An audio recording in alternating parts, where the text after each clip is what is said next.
Hello and welcome to Investec In Conversation. My name is Tania Habimana and I'm absolutely thrilled to have traveled across the country with the Investec team talking about wealth, not just money. Now, I have the absolute distinct pleasure to welcome to stage Mr. Theo Baloyi, the award-winning founder and group CEO of Baloyi Group, a leading African brand. Now, what many may not know is that before embarking and becoming a pioneer in the footwear and streetwear world, Theo actually had a career within the accounting world. In 2015, he founded Baloyi Group, a dynamic sneaker brand dedicated to creating sustainable employment and pride for Africans. Without further ado, please join me in giving a big, warm welcome to the stage for Africa's pride, Theo Baloyi. Welcome to stage, Itumeleng Merafe, also known as Itu, the head of private banking at Investec. He has a remarkable journey at Investec, having joined in 2006 in the Global Client Support Center. He's grown in the organization with roles within private banking, cash investments, head of pricing, Investec corporate and investment banking, treasury structuring, head of sales, and currently head of private banking. Quite the journey indeed. Ladies and gentlemen, please give him a round of applause.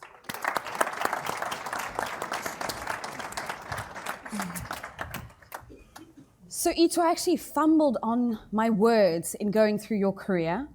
Quite a few titles there, a few departments. No, it's experience, But what many in the room don't know is that you actually were set for a career within medicine and dropped out of med school. What led you to finance? The starting point is sometimes we end up in spaces that we don't expect.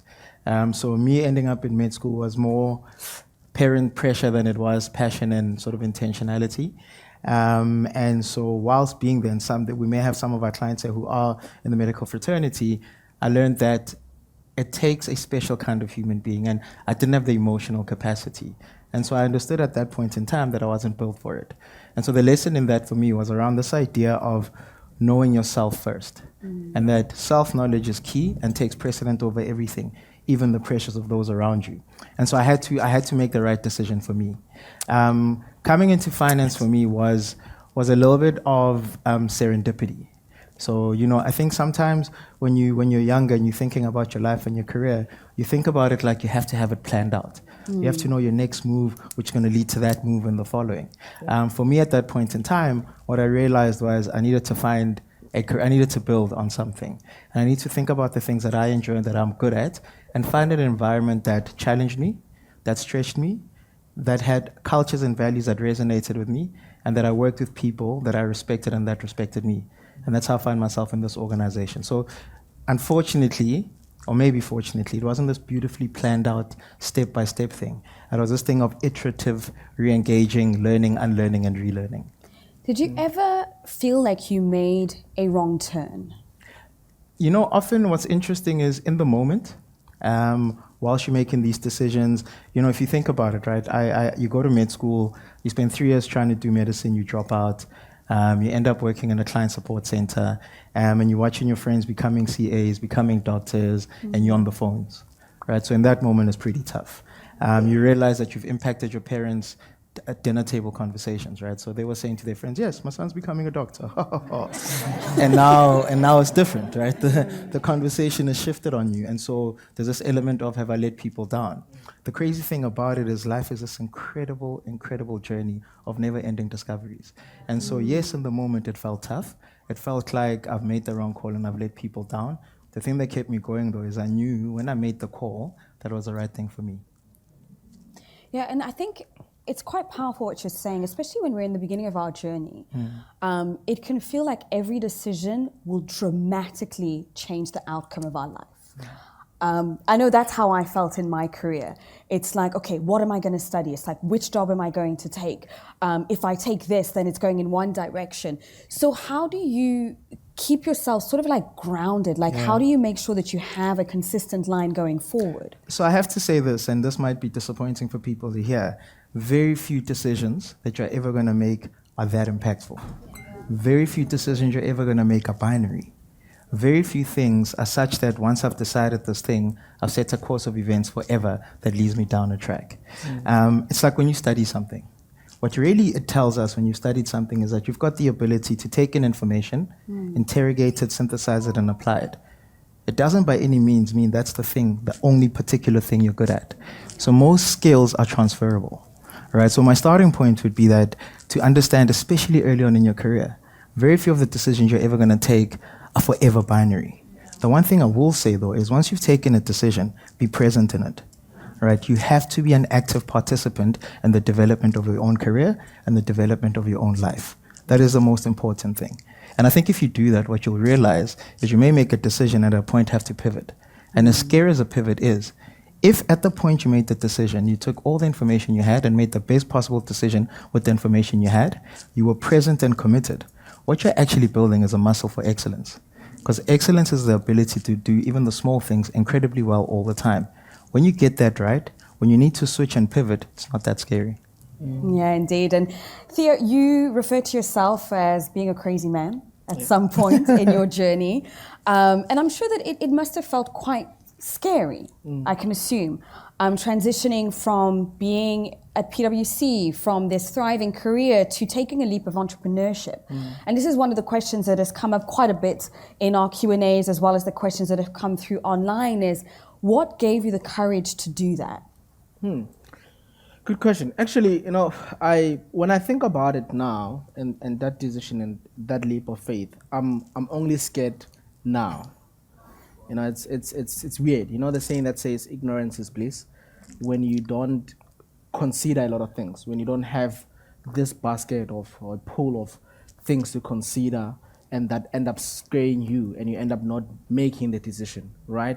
I was in that moment where I believed in the idea and I just jumped ship because I believed in it so much. Only now when I look back, I'm like, did I just do that? 4 times, what I was earning in South Africa, comfortable job. And I always say this, that I was actually up for promotion. I was not fired or anything, So only now when I look back, I get scared. I look back and I'm like, did I just do that, right? So for me, that journey has been, I think, more rewarding when I took that decision and I started, and I always share the story that at some point, the crazy man was a crazy man who packed boxes that everyone looked at. People thought, this guy probably was lying, never worked for PwC. What is he doing packing shoes? Literally folding their hands, and I would pack used to drive a Polo, the back seats, go down, pack boxes in there, drive alone, come back late in the evening, people looking at me, right? And I built a business literally like that. The next day, I do a pure run, and I've got 40 orders, literally without the right human capital processes or onboarding process, go to the street and say, gents, I need some help. Come through, 2 guys, help me pack boxes, do the same thing. We've got 60 orders, we've got 100 orders. I go into the streets and get 2 more guys, right? Before I know it, I didn't have to go to the streets anymore. Yeah. These guys were knocking at my door looking for something. Then I knew that in that moment, I can't go back. And that speaks to the transferable skills that Itu was talking about, these skills that we take wherever we go. In my case, I went from being in sales, in retail actually, becoming an entrepreneur, and then working as a reporter. The transferable skills was being able to listen. Yeah. If I'm going to make a sale, I have to listen to what it is that you need. Same thing, if I'm doing an interview, I have to listen to the person I'm speaking to. And some of these skills we learn on the job. Some of these skills we learn at school, in a textbook. One of the questions that came through, Itu, from our online audience was, what are some skills that you find absolutely necessary to advance a career that you won't learn in a textbook? There's 2 broad themes for me in answering that, I think. The first one is that one of the most necessary skill sets is understanding yourself. And I know when I say that as a skill set, it sounds random. But the truth is, it's really hard to manifest and attract the things you want, to go towards the things that set your soul on fire if you're not clear around who you are. right? It's easy to get pulled in many directions if you're unclear on what grounds you in yourself, right? So this idea of self-knowledge, that, there's this saying that says the most important journey you'll ever take is from your mind to your heart, right? And that process of understanding yourself is probably the most important, because as you're building your career as a young person, many opportunities come at you. You have to learn to discern what's right for you and what's not. So that's the one. The second one is this idea that, in the past, we used to speak about illiteracy being the inability to read and write, right? That's what being illiterate was. In today's world, I think it's a different thing. Illiteracy is the inability to learn, unlearn, and relearn. Right? And if you can build that as a skill set, as a core competency, to go, there's certain things that I learned that I knew that don't serve me anymore, right? That I need to let go of, and to pick up new ones. And if you pick those things up, they're broadly applicable. Absolutely. Great tip there. Theo, you talked about hardware and software. Yeah. And the impact and importance of incorporating that as you built your company. When it comes to software, people, partnerships, how do you view that? How do you evaluate the relationships that you needed to develop moving forward? Yeah, I think at Batu, one thing that we really try to do on a daily basis is to make sure that we live through our mission. When we say that we want to reignite hope, and create sustainable jobs, we really mean it. It's not a PR statement that we just make, So throughout the partnerships that we form in our business, we make sure that, or we at least try to look into the other people's purpose and, their values as well, and check if they really align with what we want to do and the journey that we on to, And for us, that says a lot. And I think internally at Batu, I try to make sure that we as a team, we try to make sure that, we support each other, right? Because one of our values in the business is diversity and inclusion. Right, so there is internal partnerships that are formed through our colleagues in the business, and we make sure that we're not a business that just wants to outshine others, but we want to empower one another, because we understand that we come from different backgrounds with different skill set. Like it was saying, our skills different. We are different people. We have different characters and so forth. We really encourage the idea of diversity and inclusion in our business, and that's how we go about it on a day-to-day basis. And I think most importantly, I as Theo, as the leader, the biggest thing that I look into when I got into people, and I said this the other day, it's attitude. That PwC guy who had a great attitude, I believe that is the most important thing that you can take anywhere, right? You don't have to be technically strong or whatever. There's a saying that says, people get hired for skill, but they get fired for attitude. From the moment I meet you and I say, hi, how you doing? Your attitude needs to say something to me. If it's dead, then I start looking at you differently. So attitude is everything. You don't have to be the smartest guy in the room, but you need to bring your attitude in everything else that you do. So as a leader, that's what I look into. Wow, I love that. That's something I'm taking home with me. You get hired for skill, but you get fired for attitude. But it really speaks to who we are as humans and how we interact with one another and relationships. Itu, in your journey, you put a big emphasis on knowing yourself. We're talking about partnerships. We're talking about relationships.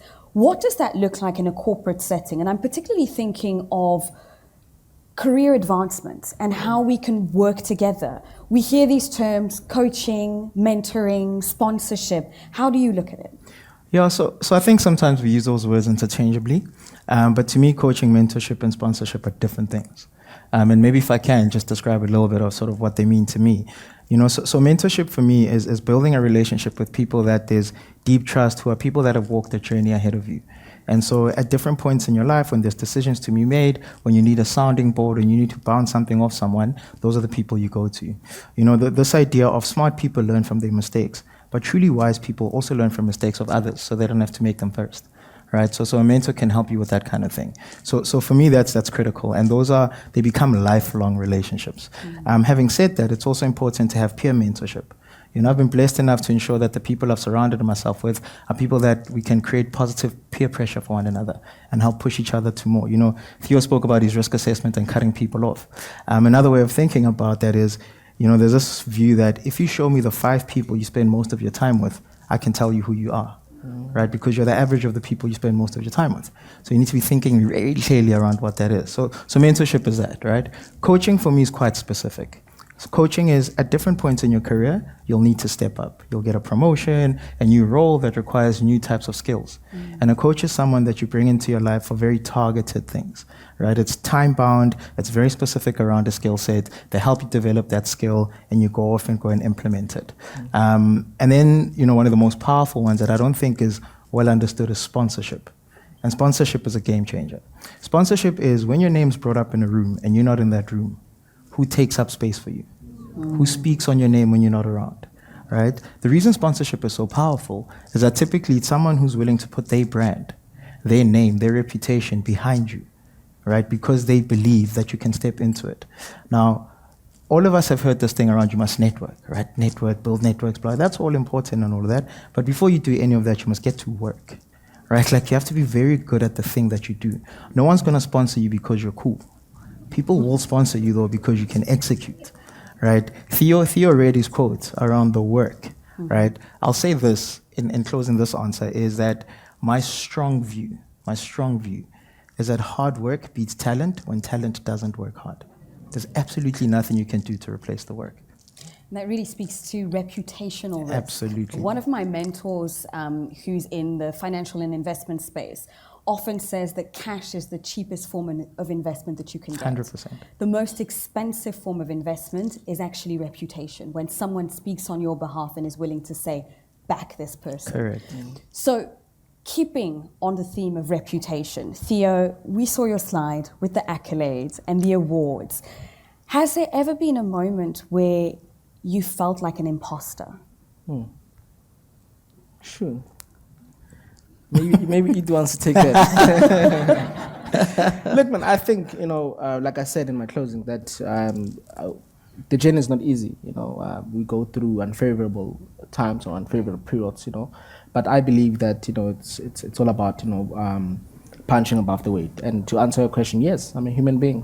There's been moments when, I've had some rough days, but you wake up every morning and you punch above the weight. I think for me, the most beautiful thing is that all the time when I'm going through that season, I'm feeling like that, I'm always or constantly reminded about the work that we do and why we started. Like I said earlier on, that a lot of people will talk about the Theo Baloyi story and the Batu story, but at Batu we've got way too many inspiring stories.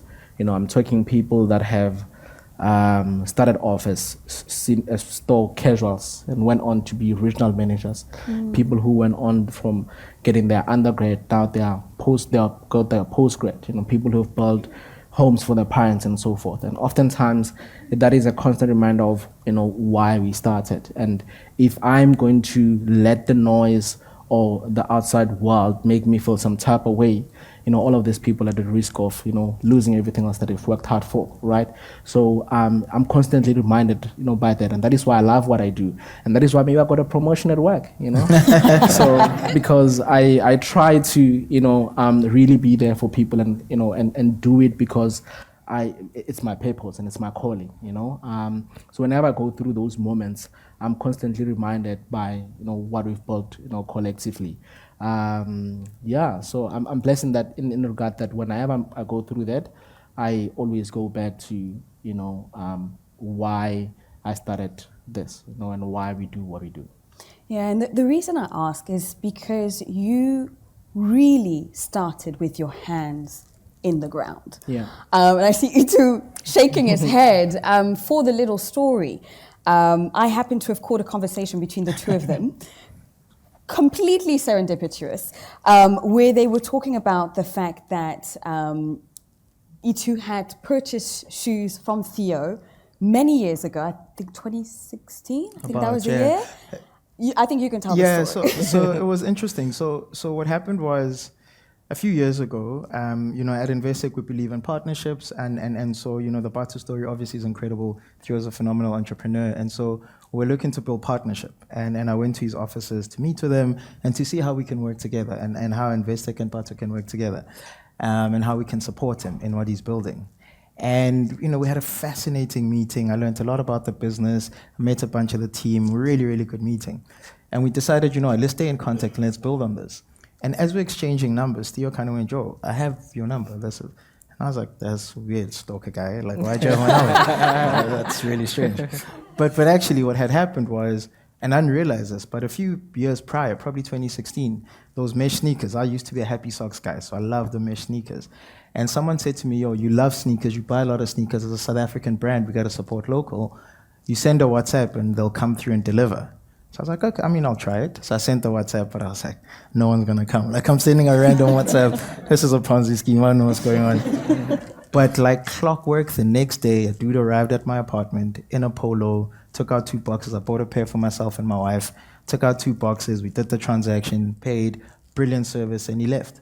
And I didn't realize at the time that was actually Theo, right? And we didn't know each other, we'd nothing. So fast forward 4 or 5 years later, I'm sitting in this massive office, this beautiful warehouse that you had, and I'm just blown away, right? Because the story he tells, I've seen it for real. And again, it goes back to that thing around excellence. His service, his delivery, and his professionalism was excellent on the day that he was driving his Polo by himself, delivering those things. It's not just what you see today. And it's an incredible thing. Wow. Thank you. Theo, when you hear that first-hand account of the experience of experiencing you and your brand close to 10 years ago, what would be the one thing that you would tell a younger you? There's a lot of things, but I would say thank you for being faithful to the inner voice. And I think a lot of people, we have an inner voice that speaks to us. It's never loud. It whispers. It catches you when you're having a drink with your mates. Catches you when you're taking a shower. But we choose to ignore it because it's not cool enough. It sounds crazy. You know, it seems impossible. And we are scared to execute what the inner voice says. And I can tell you now that that's where greatness lies.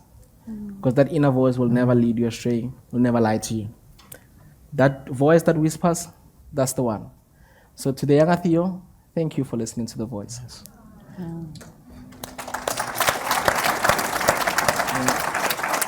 And Itu, I've got a slightly different question, but similar. What advice would you give to young professionals who are looking to build a career and build wealth?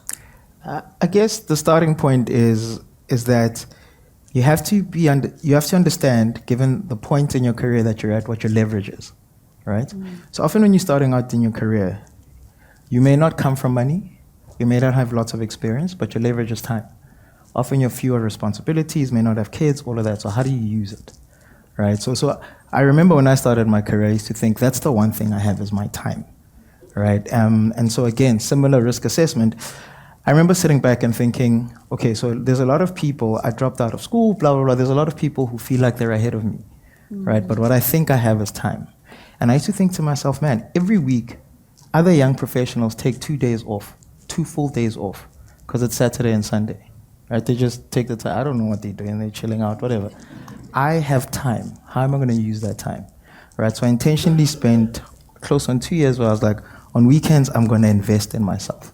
I'm going to do things that further my career, pique my interest, do that kind of thing, right? So when you start in your career, use your leverage, use time. The second thing I'd say is be present, right?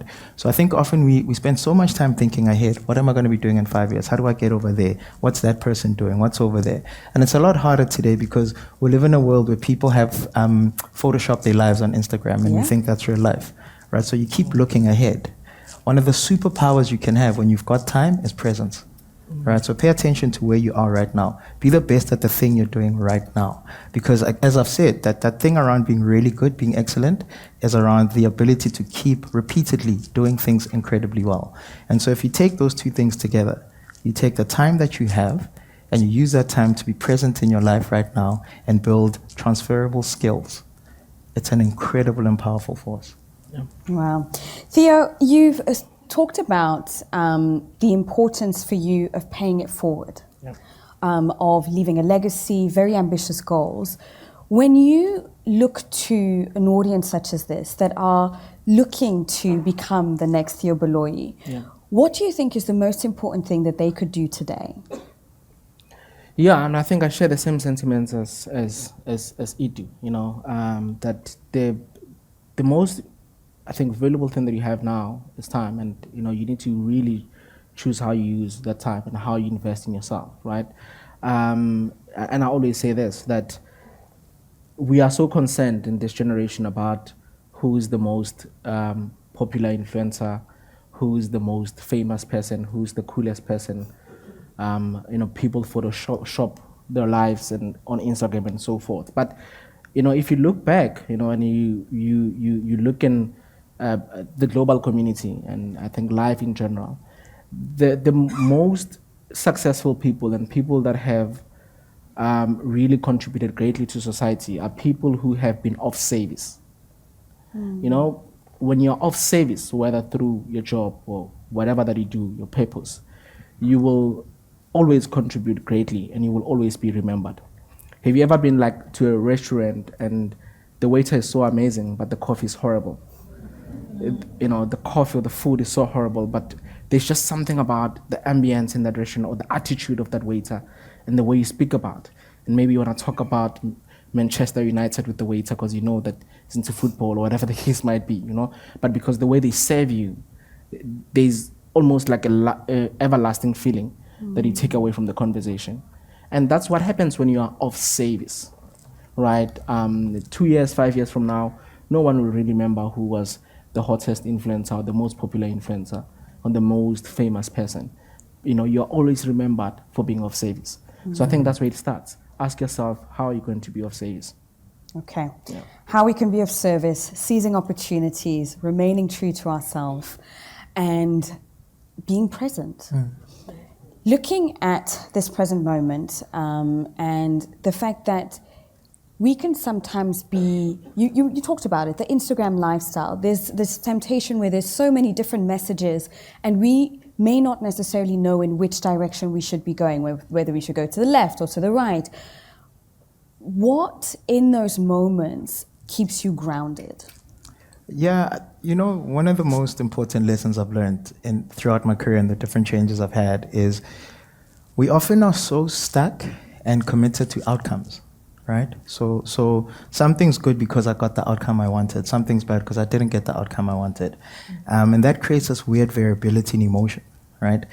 If you can let go of that and be unattached to outcomes, the thing that will keep you grounded is being, fall in love with the process, right? Fall in love with the process. So if you I want to get fit, right? Cool, summer bodies are built in winter. I want the six pack, I want to get fit. You can be as committed as you want and think about as much as you want. That you won't get there unless you fall in love with the process of getting fit. The way to get to the outcome is to fall in love with the process. Now, the reason that's important is because if you watch any sport and you watch the final of any sport, both teams really wanted it badly. Both teams really worked hard. Both teams were fit. Only one team won, right? So if you only ever commit yourself to outcomes, you are going to end up in this weird variability of emotion with everything that you do, right? In the noise of today, I think that if people commit to process and have process integrity and kind of go, even if I don't get the thing that I wanted to get, I'll show up tomorrow and still go to work, right? Because the thing that's most important, more than what you get, is who you become. See, people confuse it. They kind of go yeah, it's only a good thing if I got what I wanted, as opposed to it's really a great thing because it's improved me as a person. So I think if you fall, for me, if the thing is around process, sometimes I win, sometimes I lose. You take it on the chin, but every day you show up with integrity in the process. I think that will always keep you grounded. Fantastic. We're going to open up for Q&A, but I already have a question that came through from our online audience, which I'm going to pose to you, Theo. What do you think makes young people unemployable even with degrees? Sure. I'm glad you got that one, bro. That's a really difficult question. I think we can look at it from the angle of what advice would you give to someone that has a degree and that is struggling to get a job? And maybe the question is, are we struggling to get jobs because we're looking for specific jobs? Is it because we are too specific in what we're looking for?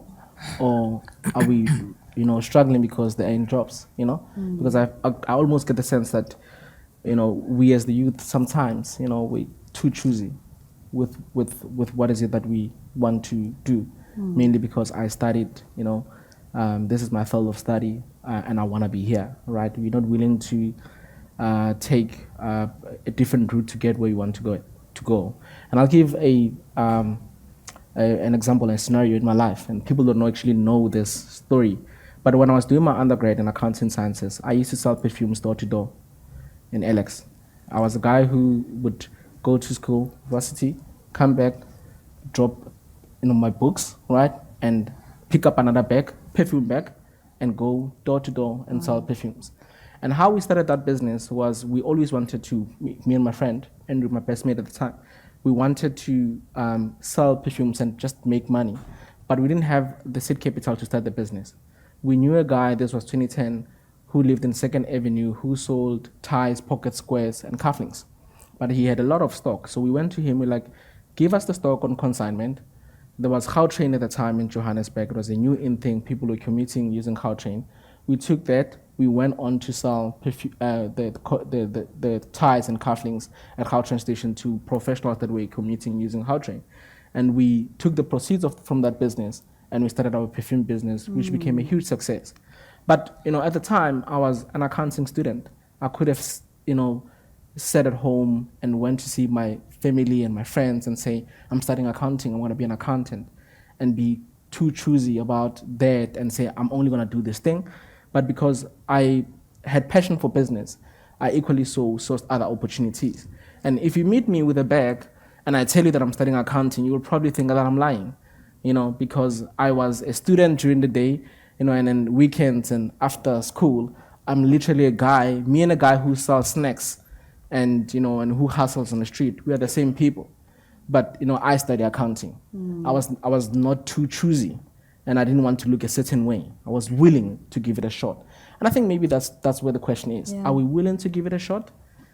Are we willing to give it like one more shot as the youth to say, yes, I'm qualified, yes, I've got a degree, but I'll go and serve. Goes back to the service, being of service. Are we willing to be of service? Are we willing to do what it takes to get where you want to go? Or are we saying, because I studied accounting and I studied law, the only thing that I want to do is this thing? Are you willing to sit at the gate and be a security for the night? Maybe they need a night shift security guard at Investec. Are you willing to take the job? Or because I've got a law degree, there's no way I'm going to be a security guard? Maybe and that speaks to humility as well. The humility to put yourself forward. Yeah. Now I'm going to see if we have any questions from the audience. I'll take 2 at a time. Got one here, if we can have a microphone, and another one here. We'll take them immediately in the row and then we'll answer them. I'll do these 2 to start with. Okay. Good evening, everyone. Hi, Theo. Hi. My question is for Theo. My name is Nomsa. So my question is regarding the Batu team. I noticed you've got 8 different teams, the finance, operation, brand, and marketing. So my question is, due to office politics, generally, what are some of the tools or things that you use in your business to ensure radical collaboration within the team to ensure that the business benefits and everyone stays together to collaborate? Yeah. Thank you, Nomsa. Yeah. We'll take all the questions and then we'll answer. We've got another one from the gentleman and I'll take the one from the lady here at the front. Yes, you may go ahead. Yes.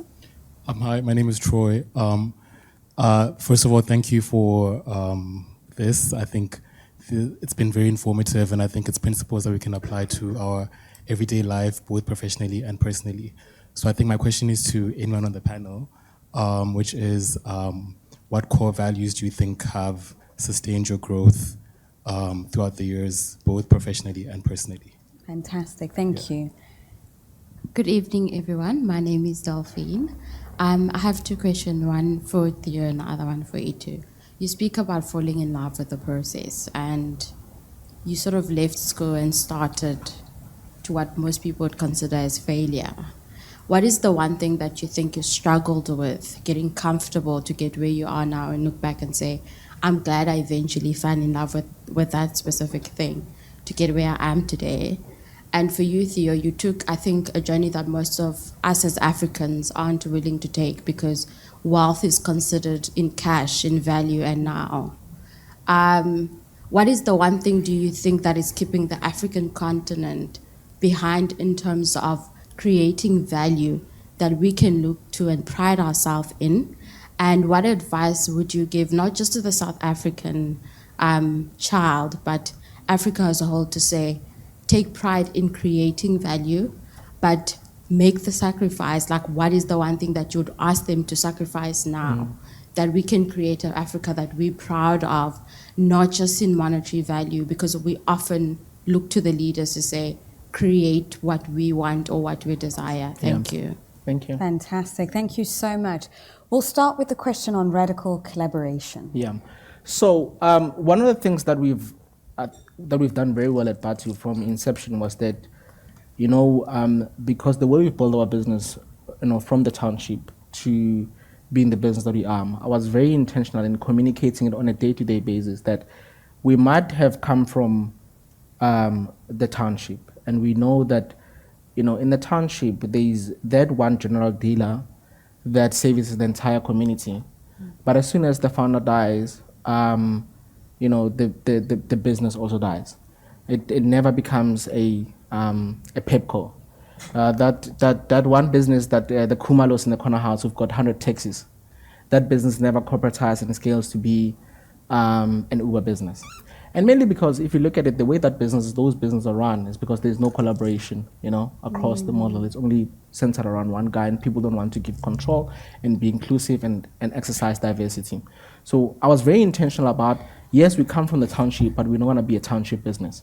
We're going to corporatize the business, we're going to scale, and diversity and inclusion, right? So even when I brought in professionals in my business, I said, guys, I know that you guys are qualified, you've got X amount of experience, but these are my people, right? They only have matric, and I would want you guys to impart the skills and the learnings so that we can empower them too.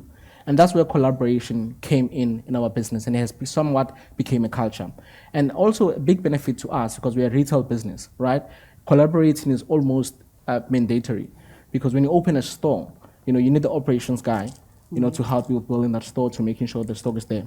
The finance guy, whether he likes it or not, he needs to speak to the marketing guy, because he needs to approve the budget, right? And the logistics guys, need to make sure that they speak to the retail manager, because it's location, they need to map up the route and so forth. So almost sort of enforced for us to collaborate.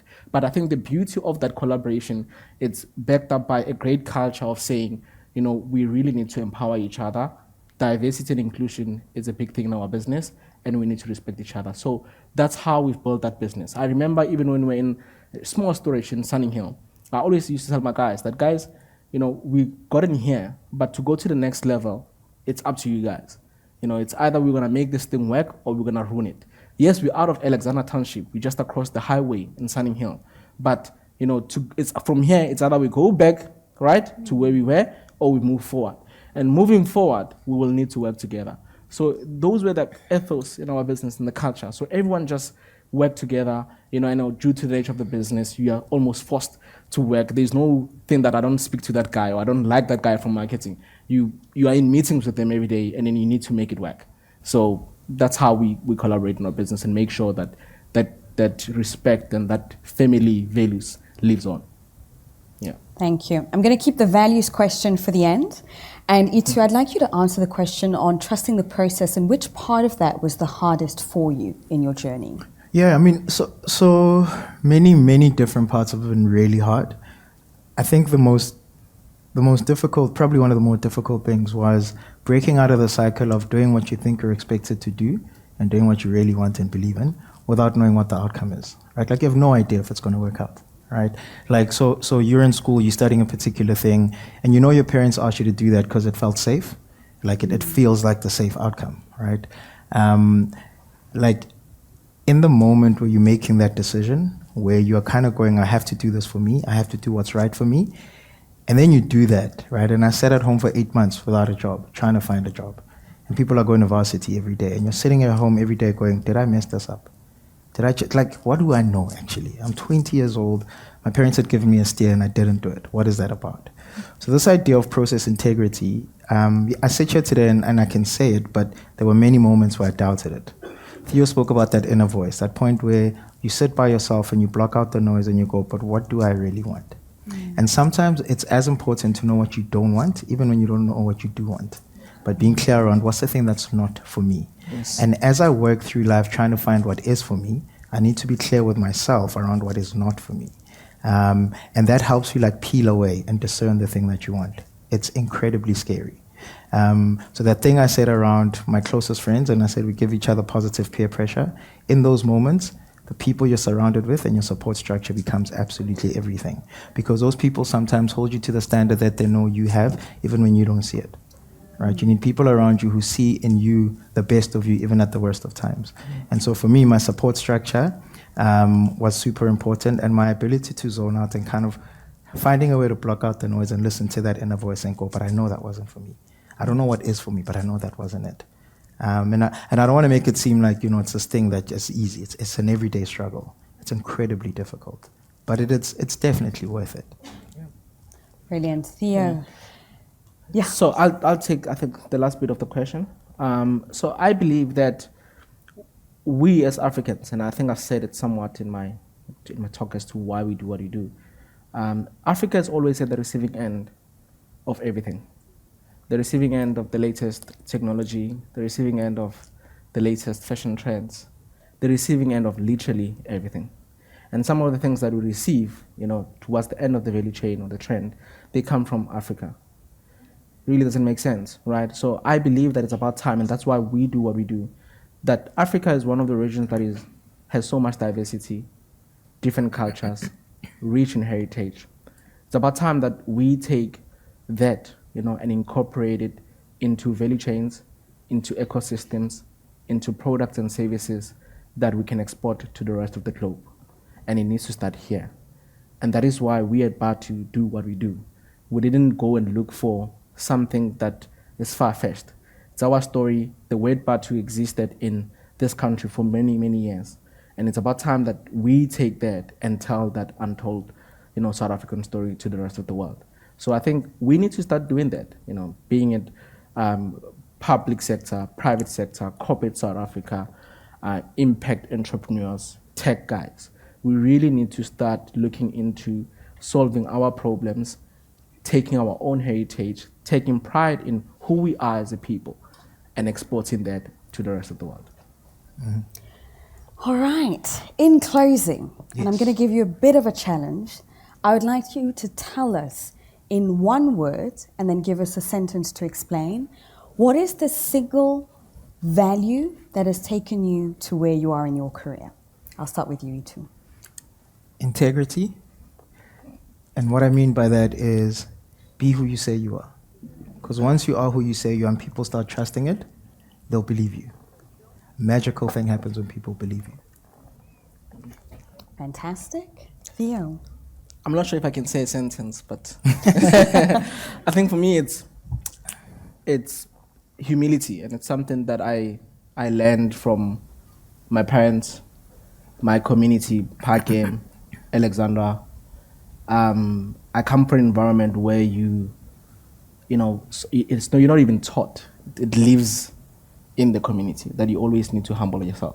And I always say this, that I don't spend time in the trophy room. That's why I don't have a big head. Never spend time in the trophy room at all, right? Get grateful. I'm really, really grateful for the journey that I've been in, but I never stop and say I'm in the trophy room and celebrate myself. And I always teach that in the business, in everything else that I do, to always humble yourself, right? In everything else that I do. Whether I'm delivering to Itu, in the boot of my car, or I'm seeing Itu at the fancy offices of Investec, I always humble myself. And I think that's one value that has opened so many doors for me. Wow. Well, we'll spend time in a trophy room for you on your behalf. Thank It you. has been an absolute pleasure, honor, and privilege to have the both of you, two visionary leaders, your exemplary careers, and just what stands out for me is your resilience, your strive to just work hard, to continuously improve and accept the blows that life puts in your way, to accept that you may go one route and have to pivot, and to be willing to do what is necessary to move forward. So I'd like to invite everybody here in the room, as well as our online audience, to give one big round of applause to Theo, Baloyi, and Itumeleng, Merafe.